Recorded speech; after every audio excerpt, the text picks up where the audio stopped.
ठीक है। तो फिर से देख लो, ये मैंने एक ह्यूमन बीइंग बनाया और हमने कहा कि इसको कोई बीमारी हो गई, है ना, डिजीज हो गई, ये है, इसको डिजीज हो गई। अब जब इसको कोई डिजीज हुई तो क्या हुआ, इसमें एंटीबॉडी प्रोड्यूस हुए, एंटीबॉडी विल प्रोड्यूस। ठीक है। अब ये जो एंटीबॉडी प्रोड्यूस हुए, इनको हमने रिमूव कर लिया। अब ये हमारी रेडीमेड एंटीबॉडी। जैसे अब आपको मैं एग्जांपल बताऊं, यहाँ पे यहीं पे लिख देता हूँ एग्जांपल। मान लो टिटनस हो गया किसी को। ठीक है। अब इस टिटनस की हुई, है ना, यहाँ पे जैसे ही इस पेशेंट को होगा, इसके ब्लड में टिटनस से लड़ने के लिए, है ना, एंटीबॉडी प्रोड्यूस होंगी। अब उनको हम लोग क्या बोलेंगे, तो टिटनस इम्यूनोग्लोबुलिन बोलेंगे।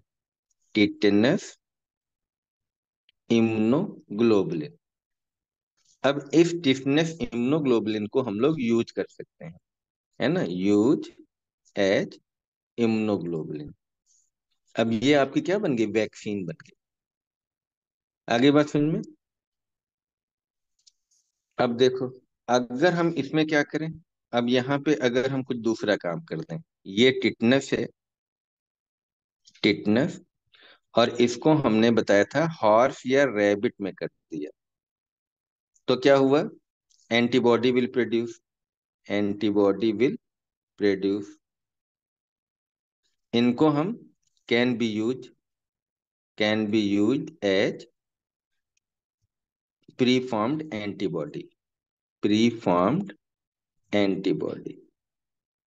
लेकिन बस यहाँ पे टेक्निकल रूप से थोड़ा सा फर्क है ना, क्या थोड़ा सा फर्क है, कि यहाँ पे जब हम हॉर्स और रैबिट यूज करते हैं, तो इन वाली एंटीबॉडी को हम लोग इम्यूनोग्लोबुलिन न बोल के कॉल्ड एज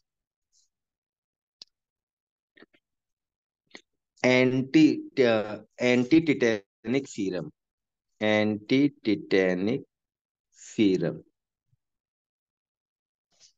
ठीक है। तो यहाँ पे हम लोग क्या बोल देते हैं, सीरम बोल देते हैं, सीरम। वहां पे हम लोगों ने क्या बोला था, इम्यूनोग्लोबुलिन बोला था। बस इतना फर्क है। तो ये हमने आपको कल बताया था, ये सीरा, एंटी सीरा हो गया आपका। तो एंटी सीरा में हम लोग क्या यूज कर रहे हैं, हॉर्स या रैबिट। लेकिन जब हम इम्यूनोग्लोबुलिन वर्ड यूज करते हैं, तो ये ह्यूमन के लिए यूज करते हैं। इम्यूनोग्लोबुलिन वर्ड हम लोग किसके लिए यूज करते हैं, ह्यूमन के लिए यूज करते हैं। अब आपको समझ में आ गया होगा। अब आप देखो, यहीं पे हम लोग बात करेंगे एडजुवेंट्स क्या होते हैं, एडजुवेंट्स,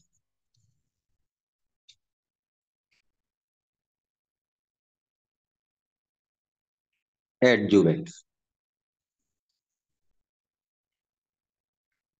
ठीक है। तो अब आप देखो, जैसे, है ना, हम लोग कोई वैक्सीन बनाते हैं, मान लो कोई पैथोजन है। पहले मैं आपको समझा देता हूँ, कोई पैथोजन है। पैथोजन में दो चीजें होती हैं। ठीक है। एक होती है एंटीजेनिसिटी, और एक होती है पैथोजेनिसिटी। जो एंटीजेनिसिटी है ना, इसकी वजह से एंटीबॉडी रिस्पॉन्स आता है। तो एंटीबॉडी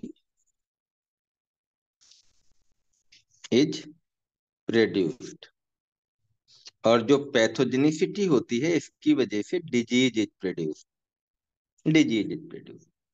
वैक्सीन में हम लोग क्या करते हैं, एंटीजन पार्ट पैथोजन का यूज कर लेते हैं। तो for vaccine antigen part is use.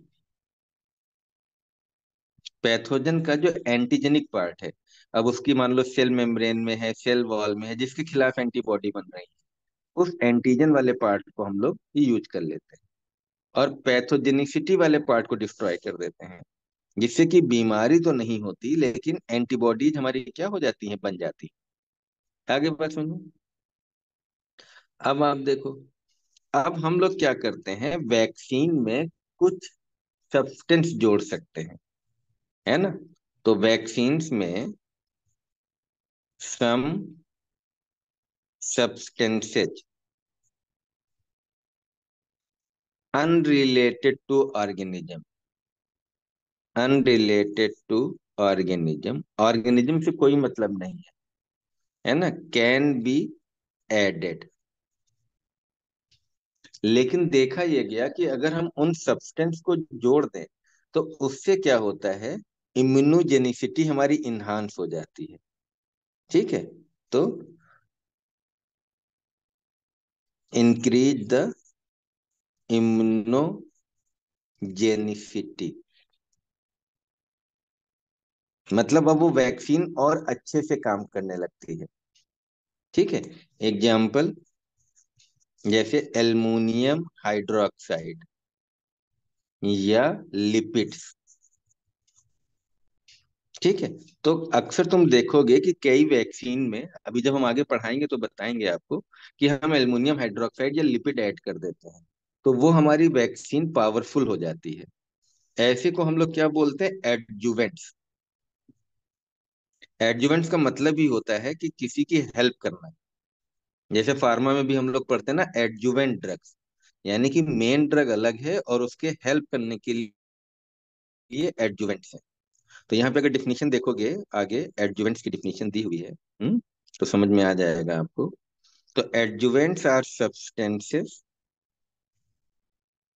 unrelated to the organism that when added to vaccine enhance its immunogenicity, है ना। और example aluminium hydroxide and lipids. ठीक है, अब आप देखो यहीं पे हम लोग एक दो डिफिनीशन और देख लें, चलो इसी पेज पे बता देता हूँ।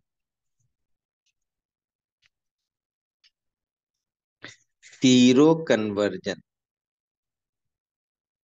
Sero conversion.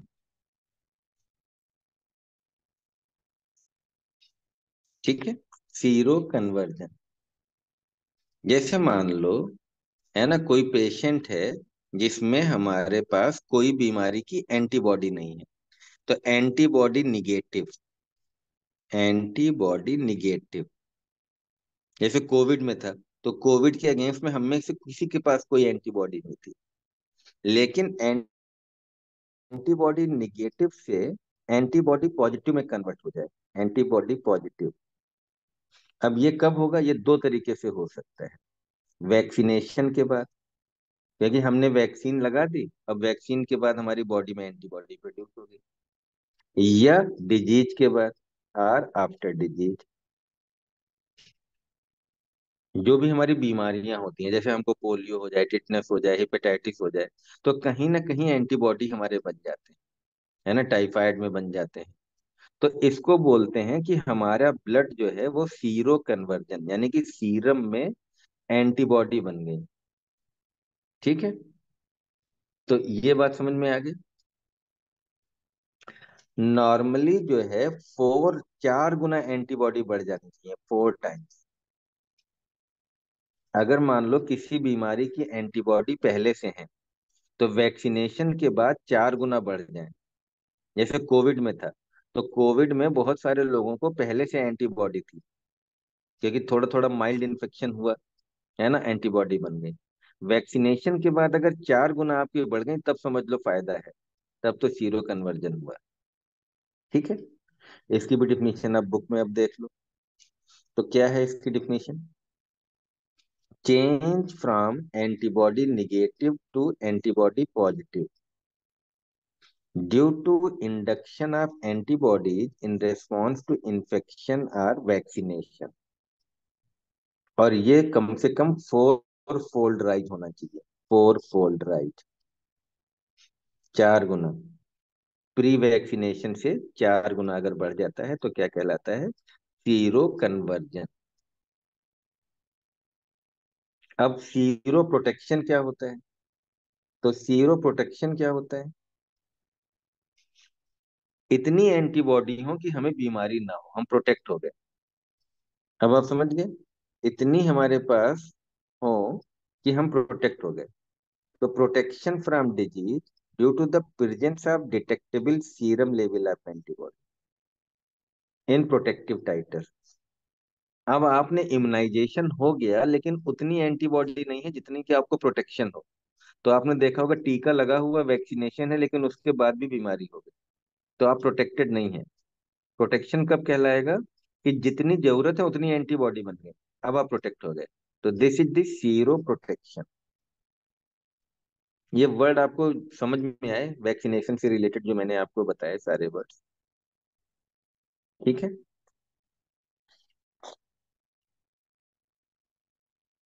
चलो भाई बताओ, समझ में आया तुम लोगों को ये सब?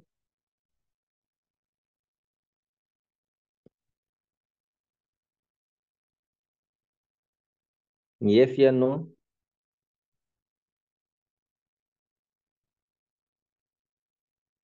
तो अब अगर हम पूछें कि वैक्सीनेशन और इम्यूनाइजेशन में क्या अंतर है, तो वैक्सीनेशन के बाद सीरो कन्वर्जन होना जरूरी है। सही कह रहा हूं ना मैं?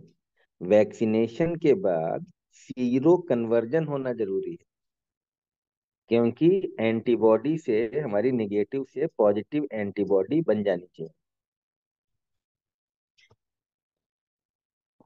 ठीक है। अच्छा, दो बातें यहीं पे मैं आपको और बता, है ना, वैसे अभी बताया था शायद अलीशा ने, कि 5 टाइप की एंटीबॉडी हैं, जिनमें से जब भी बीमारी होती है तो सबसे पहले कौन सी एंटीबॉडी हमारी बॉडी में बढ़ जाती है?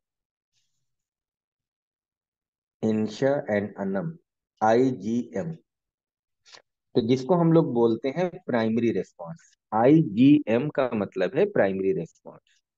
इसकी हेल्प करने के लिए फिर कुछ दिन बाद एक दूसरी एंटीबॉडी हमारे ब्लड में बढ़ जाती है, जिसको हम लोग बोलते हैं सेकेंडरी रेस्पॉन्स। तो ये मैंने आपको पढ़ाया था। अब दो चीजें मैं आपसे और पूछूंगा, कि जैसे जब बच्चा पैदा होता है तो माँ उसको दूध पिलाती है, और उस दूध में भी प्रोटेक्शन होता है। तो कौन सी एंटीबॉडी है जो दूध में पाई जाती है? कौन सी एंटीबॉडी है जो दूध में पाई जाती है? Yes, IgA। IgA is mainly present in secretion, चाहे सिलाइवा हो, टीयर्स हो, दूध हो, इन सब में IgA मिलती है। ये मैंने पहले पढ़ाया है कहीं ना कहीं। ठीक है। अब आप चलो, एक ऐसी एंटीबॉडी है जो मदर में जो एंटीबॉडी होती है वो प्लेसेंटा के थ्रू बच्चे में चली जाती है, और बच्चा हमारा जब पहले से प्रोटेक्टेड हो जाता है, वो बच्चा हमारा पहले से प्रोटेक्टेड हो जाता है।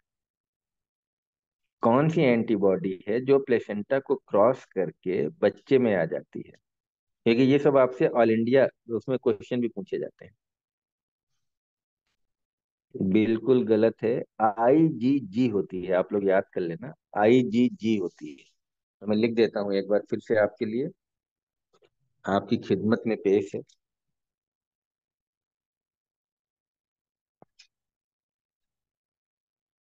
थोड़ा सा आप लोग पढ़ोगे ना तो चीजें सीख पाओगे।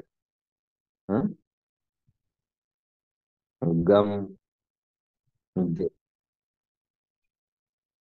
ठीक है, तो 5 एंटीबॉडी होती immunoglobulin: IgG, IgA, IgM, IgD and IgE। ठीक है, इन सब के बारे में कुछ कुछ खास बातें हैं। जैसे IgM, इससे क्या बताया मैंने? Primary response. अब ये आपको याद रहना चाहिए। IgG मैंने आपको क्या बताया? Secondary response. सेकेंडरी रिस्पॉन्स, ये याद होना चाहिए। एक एंटीबॉडी है जो एलर्जी में बढ़ जाती है, उसको आप सीधे